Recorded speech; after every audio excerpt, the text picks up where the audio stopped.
Hello and welcome to Treasury Notes, a show dedicated to the latest news and information from the office of West Virginia State Treasurer John Perdue. I'm your host, Gina. A Federal Reserve survey reported that the U.S. economy ended 2010 on a strong note, with all parts of the country showing improvements.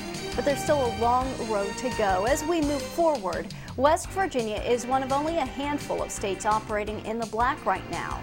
So how can we boast this success? How do we compare with other states? And what are the challenges West Virginia faces in the months and years ahead? Coming up on today's show, we'll sit down with West Virginia's Department of Revenue's Deputy Secretary Mark Machow. He'll talk more about the financial outlook of the state and give us some insight into the future of the state's budget. We'll get to that in just a little bit. And a little later in the show, a question.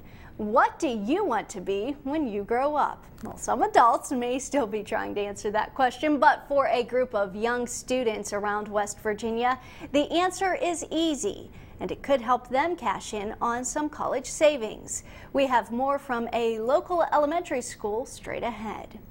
But first, we want to bring you some of the other news making headlines in the state treasurer's office. During Treasurer Perdue's more than 14 years in office, he has become a national leader in his efforts to return unclaimed property to each rightful owner. Those efforts have paid off big for one Charleston church. Here's more on why this congregation is giving thanks. I'd like to present you with a check of $10,312. It's big money that will hopefully make a big difference. State Treasurer John Perdue recently returned more than $10,000 in unclaimed property to St. Mark's United Methodist Church in Charleston. We were given a call by the Treasurer's office. They said they had some unclaimed property that we might be interested in. The money was originally meant to help fund seminary education, but through the years, some of the money fell through the cracks as leadership changed. Senior pastor Monty Brown says the money will now go right back where it belongs. This money is set aside for the St. Mark's Educational Trust Fund. The sole beneficiaries of this are folks who are studying to go into ordained ministry. It is a great honor and a pleasure to give this check today because it's going for education. And this isn't the first time the Treasurer's office is paying forward its findings to St. Mark's Church. We knew the drill a little bit better, and we responded quickly. In 2009, the office found and returned $52,000 to the church. I hope a lot of West Virginians know about unclaimed property now, but unclaimed property can be a lot of different things. We're such a senior-oriented state. So many of our seniors misplace money. In other words, they lose checks, they lose retirement checks, or they put money in saving accounts that their children don't know anything about, or they may buy CDs or bonds or things like that, and they come misplaced, and they come to the Treasurer's office as unclaimed property. And it's our duty and responsibility to try to return that money and find those loved ones their money. And we've been able to do that, and I'm excited. We're just about to reach the $100 million mark in West Virginia and returning the people's money to them. To check for unclaimed property for you or your organization, just log on to www.wvtreasury.com and click on the unclaimed property icon. The Unclaimed Property Division is just one of the successes the Treasurer talked about during his annual presentations to the State Senate and House Finance Committees. The Treasurer took the opportunity to explain the many outreach programs and some of the educational opportunities now offered through the Treasurer's office. He also talked about the state's financial status. For the fourth year in a row, Standard & Poor's awarded its AAA money market rating to the Board of Treasury Investments. This is the highest money market rating assigned by Standard & Poor's. The board also received its fourth Certificate of Achievement for its comprehensive annual financial report, known as a CAFR, which is the highest form of recognition in governmental financial reporting. These are just a few of the many accomplishments the Treasurer's office achieved in the 2010 fiscal year. Of course, now that we are in 2011, we can expect more successes and plenty of challenges. Joining me now to talk about the state's financial outlook is West Virginia's Department of Revenue Deputy Secretary Mark Machow. And Mr. Machow, thank you so much for being here with us today. Thank you, Gina. Let's start by talking just a little bit about what your office does. The Department of Revenue really directs the state's budget and also oversees several state agencies. So can you just go a little more in depth in explaining what your office does? Well, the Department of Revenue has about 10 different agencies underneath it that are involved in both revenue raising as well as regulatory type aspects. We have the budget office that puts together the budget each year for the state of West Virginia. We have the tax department that's responsible for collecting the bulk of revenues for the state. We have the lottery commission that's involved in raising money through the lottery and related programs. We have banking commission that's involved in making sure that our state banks are financially fit. We have insurance commission that both raises money and also is involved in regulatory affairs involving the insurance industry and workers' comp debt.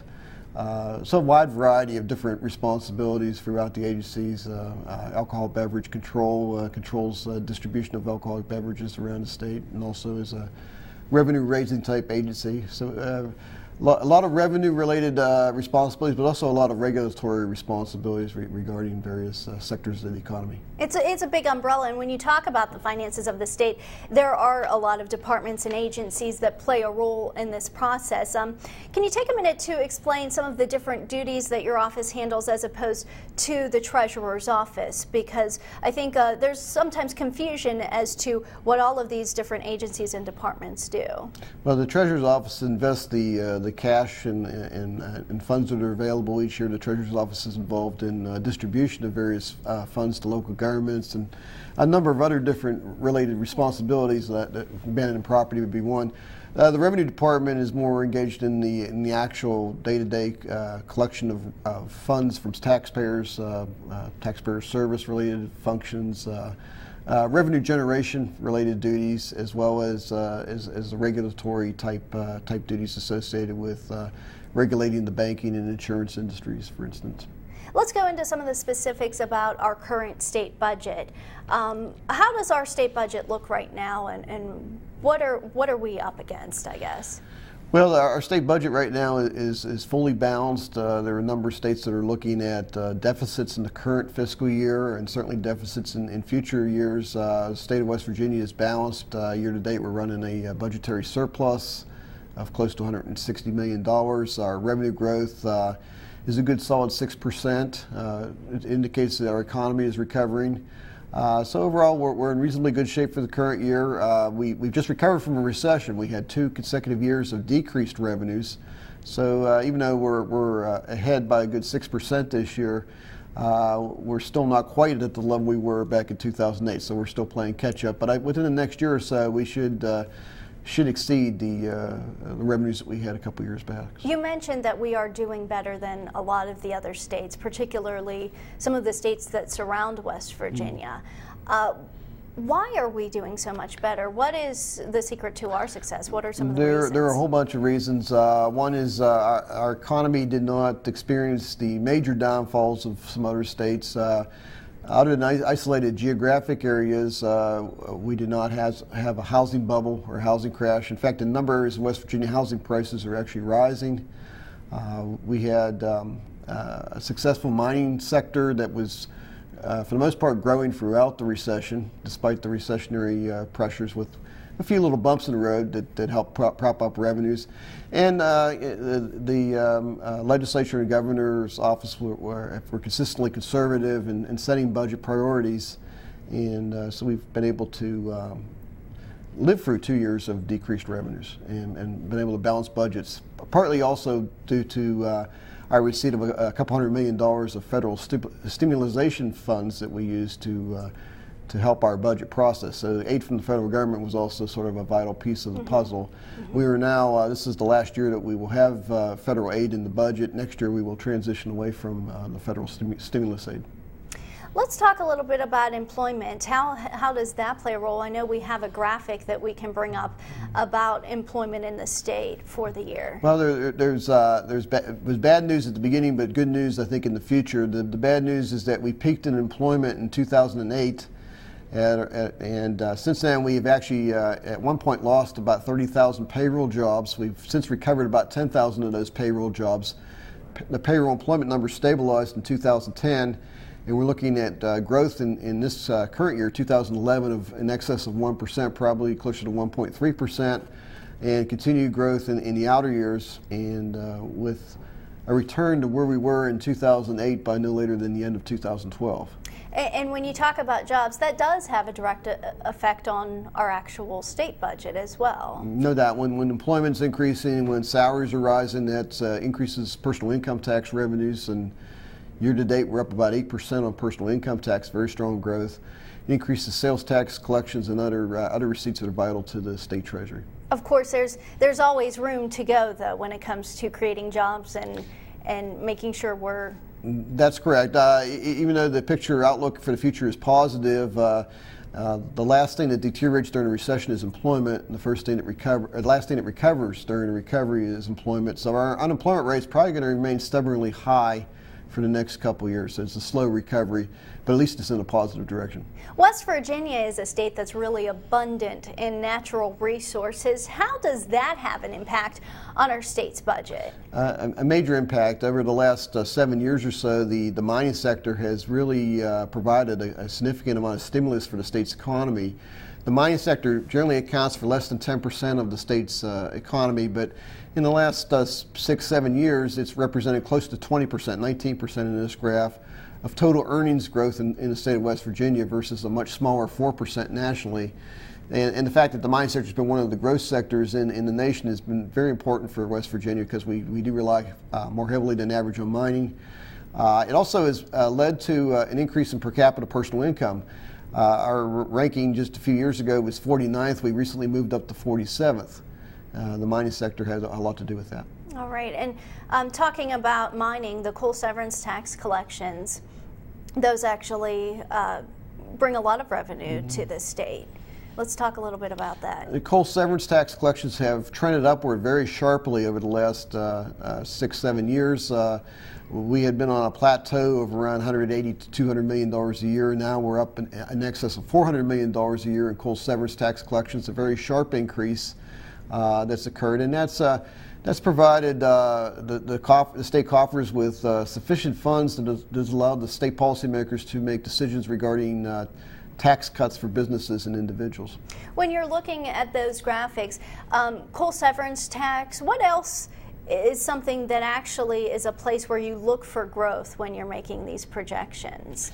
There are a couple different areas. The severance tax is a big part of it, but when severance taxes rise as they have, we see a positive impact on personal income tax receipts.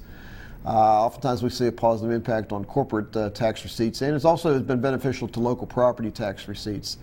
And in addition to the coal industry, the natural gas industry has also done very well. We're now in a mode where Marcellus shale development is underway, and gas production in the state is near or at record levels. And with that, severance tax collections on gas rose rather sharply during this period of time as well. Now, during the recession, gas prices fell sharply from about $13 per MCF to close to $4 per MCF. So in the last year or so, we've seen a big drop-off in gas severance tax, not because of production, but because of price. But gas in the future is mostly positive. We're seeing upward trends in production. We should eventually see some upward trends in price. All right. You talked a little bit about federal stimulus money. That's something that we really can't rely on. How does that affect the state budget? The state received about $218 million in stabilization money, most of which went for primary education and higher education. And during the downturn in revenues, we were able to hold the budgets of both primary education and higher education stable. So there were no cuts made to higher ed or public ed during that recession. We used that money to backfill both the fiscal year 10 budget and fiscal year 11 budget. There's actually close to $200 million of one-time revenues in the current year budget, of which more than half of that is the federal stabilization monies. Those go away in fiscal year 12. So the nice thing about it is through the careful planning in that, plus economic growth, we have a nice strong rebound in economic growth and tax revenues. We should be able to transition away from those monies, those one-time monies, in the 2012 budget. So it's not detrimental that once we lose this money, we're going to be in a real bind. Some states are in a bit of a bind. We've been fortunate in that our economy has bounced back nicely. Policymakers were very careful in planning to use these monies in a manner that wasn't going to get us into a cliff situation when once they disappeared we'd fall off the cliff. And because of that, we're as a state, we're probably better than most other states in terms of transitioning off those funds. And what about Medicaid? How does that affect the budget? Medicaid is a big driver of the state budget. We also receive stabilization monies for Medicaid program. The federal match for Medicaid, instead of being a 3-to-1 match, was closer to almost a 5-to-1 match in recent years. That Medicaid match, higher match rate, runs out at the end of June. But we've been able to carefully plan and manage the Medicaid budget in a manner that we'll be able to transition away from those federal funds, extra federal funds, be able to balance Medicaid out for the near future. But for the long future, the 6-year plan, there's a structural deficit of close to $200 million in the out years that's in there right now. And for the most part, that structural deficit is due to Medicaid and Medicaid funding, and we are projecting significant increases in need for Medicaid dollars in the out years. So that will have a big impact. That will have an impact. We will certainly, when we project these structural deficits, we work to ultimately balance the budget as we have done in the past. A couple years, not more than a year or so ago, we had structural deficits that were looking closer to $400 to $500 million, but because of recent upswing in economic growth and some policy changes, that's down to a $200 million level. So that's a level that's much more manageable. Are there any other big impacts on the state budget? Say just, for example, does the population affect the state budget? What are some of the things that make a huge impact? Population definitely affects the state budget in certain high population growth states like Nevada. The influx of population really affects the public education budget a whole lot. In West Virginia, we have a more of an aging population, so our public education budget is fairly stable over time in that we're not seeing a huge change in the number of kids in our school system. But on the other side of the pie, we are seeing more cost pressures on the healthcare related areas due to the aging of our population. And as people retire, they move away from earning money through wage and salaries to Social Security and other pension-related systems. That has long-term implications for the budget and for tax policy. I also want to talk a little bit about technology. That plays a big role in how we conduct business here in this state. Of course, Treasurer Perdue has worked very hard to use technology, use the very latest technology to create a faster way of processing some of the state's money. One example, of course, is our e-government system, where people can literally, taxpayers can literally go online and do their business with the state. How has e-government and some of the other technologies that we use on a day-to-day basis really impacted the speed in which we process money and therefore impacted the state budget? It has a tremendous impact on the state budget. This is a very difficult environment the last couple of years with regard to interest income, because interest rates are close to 0%. But yet we've still been able to generate interest income in the state budget, partly because of e-government and electronic means. From the state tax department point of view, more and more funds every day are being paid electronically in terms of tax payments. There's no longer the sort of the little grace period you would get when you send your check in the mail, and you'd say, well, that's not going to clear the bank until 7 days from now. It clears instantaneously almost, and the money arrives quicker, it's deposited quicker, it earns interest quicker.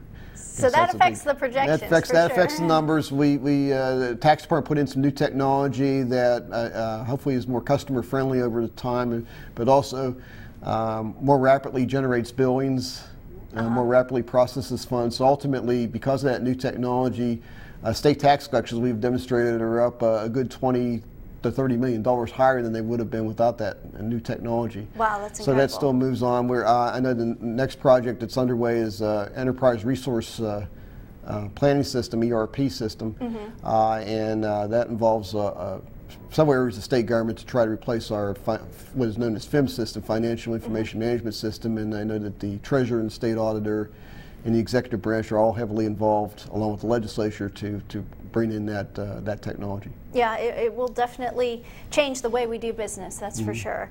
Let's talk a little bit about lottery revenues. I know we have a graphic on that as well. How does the lottery revenue really affect the state budget, and where do you see that going? What direction? Well, historically, lottery revenues have been a big boom for the state. If you take away lottery revenues, our average growth rate for general revenue over the past 20 years is about 4.1%. When we add in the lottery to it, the lottery was like a rocket booster. It raised our revenue growth rate to 4.7. So a pretty big contributor, big increase in revenues over time. But those revenues peaked in 2007. The state policymakers had planned this situation out because we knew there was competition coming from other states in terms of the lottery, particularly the destination gaming resorts. And because of that, we planned for the downturn that's actually unfolding over time, where we're seeing a little bit less lottery revenue from year to year than we saw in the past. So lottery revenue is probably not a source of growth in terms of revenues for the state in the future. We can no longer depend upon it as a rocket booster, but it's still a very dependable source of revenue for a number of government-related projects. Let's switch gears here and talk a little bit about the rainy day fund. I know that's a big part of the state's reserves, and how does that money in that fund, how does it affect the state? Well, West Virginia, bond rating agencies tend to like healthy rainy day funds, and West Virginia has a fairly healthy rainy day fund. Our rainy day fund is pretty close to 17% of our general revenue budget, about 15% of general revenue plus lottery budget. And we're in the top 5 states in terms of rainy day funds, and one thing we have in common with other states that have high rainy day funds is that they all tend to be natural resource producing states. In natural resource producing states, you have a lot of volatility in the revenues. There are good days and bad days, depending on what the price of oil is, as well as the price of coal and other resources. And we have another graphic that we can show that kind of explains why we need a rainy day fund. And yes, first of all, between the severance tax and the lottery revenues, that's over 20% of our total general revenue pie. And because of that volatility of those revenues, it's good to have a healthy rainy day fund. But also, on the expenditure side, West Virginia is a much more centralized state than most states. In most states, rely more heavily on local governments to provide services such as education. But in West Virginia, most of the primary education funding comes from the state, not from local sources. So it's very vital that the state have a healthy and stable budget over time to support local education, as well as to support Medicaid and healthcare costs, which is another big item. Pensions have been a big item in West Virginia. We are in a 40-year plan to pay our unfunded pension off, particularly teachers, and that accounts for over 10% of our budget. When you go through those items that you say, this is almost impossible to cut these items, and you get to the end there, you end up with far less than 15% of the budget that folks are really like to possibly say, well, we probably can cut this area of the budget, and it becomes much more difficult to manage. So it's healthy, given that we have volatile revenue sources on the other side. It's good to have a rainy day fund to back up the state budget. Really quickly, we're about at the end of our interview, but if you could kind of give us an explanation of where you see us headed in the next few years. Well, the revenues should start to grow again and are growing in the current fiscal year. We're expecting growth next year. In fact, the average growth for the 2-year period between 10 and 12 is about 3.4%. We see employment continuing to rise. We're 17 years through our 40-year plan of paying the teachers' retirement fund off. There's making good progress on there. We were 18% funded a few years ago. We're now around 50% funded on teachers' retirement. I think that relative to most other states, our outlook is pretty positive for the next 5 years. So we have a good direction that we're going in. A good direction, fairly healthy finances. We have some long-term issues to worry about, such as demographics with aging population, concerns in the coal industry related to both environmental-related concerns as well as geological concerns. There's concerns about our gaming sector, particularly our destination resorts, and making sure that they continue to thrive. And there are concerns in some other areas too that I haven't mentioned today. But we're in compared to some other states, we're in a pretty good position right now. All right, Mr. Machow, thank you so much for joining us here today.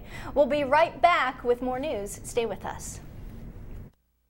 We find all kinds of items, and that becomes unclaimed property, and it mounts into millions of dollars.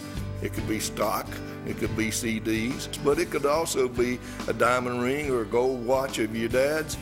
We returned over $50 million to the people of West Virginia. I'm proud of that. You can go on our website, you can look at the names and see if your name's on there or someone that you recognize. We set the standard in the nation in returning unclaimed property.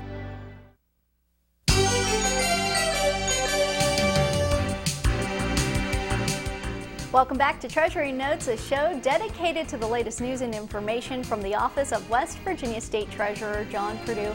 I'm your host, Gina Long. Many children spend hours dreaming about what they want to be when they grow up. But for some students in West Virginia, describing that goal in an essay could land them up to $5,000 for college. And it's an opportunity students at one Charleston Elementary School say they won't pass up. Here's more. I want to be a doctor, and I want to play football. I want to be a therapeutic horseback riding teacher. Ambitious goals and big dreams. They're all within reach for these students at Overbrook Elementary School in Charleston. If we can instill in them now that they have to work hard at school and do their work and turn it in and strive for those important grades, then it's going to pay off in the long run. And I believe we will instill in them that college is a viable option for all of them. Overbrook Principal Barbara Florin says college and meaningful careers are achievable for her students. That's why she is encouraging them to participate in State Treasurer John Perdue's Smart 529 When I Grow Up essay contest. A college education will change your life. Treasurer Perdue launched the essay contest in January. Students from all over the state in kindergarten through 5th grade are eligible. Encouraging those kids at a very young age that they can obtain that dream is critical for the future of the state. 15 regional winners will receive $500 invested into a Smart 529 college savings account. From those, the grand prize winner will be selected to win a total of $5,000 for college. Each winner's school will also receive $500 cash. And this year, teachers can cash in as well. Teachers can enter to win a $2,500 cash prize by describing how they'll use the essay contest lesson plans in their classroom. Treasurer Perdue says the mission is to encourage students and their parents to start investing in the future now. When it comes to a student's education, it's the most important thing a parent or grandparent can do for them is invest in a college education and encourage them to go to college. And our college savings program, the Smart 529 plan, encourages parents and grandparents to start investing at a very young age. You know, it truly is important that parents and children begin to think about college at this age. To get more information on the Smart 529 College Savings Program or When I Grow Up essay contest rules and entry forms, just log on to www.wvtreasury.com. That wraps up today's show. I want to thank Mark Machow with the State Department of Revenue for joining us today. Also thanks to Jason Philibon, Eric Tolbert, and Greg Stone for their contributions.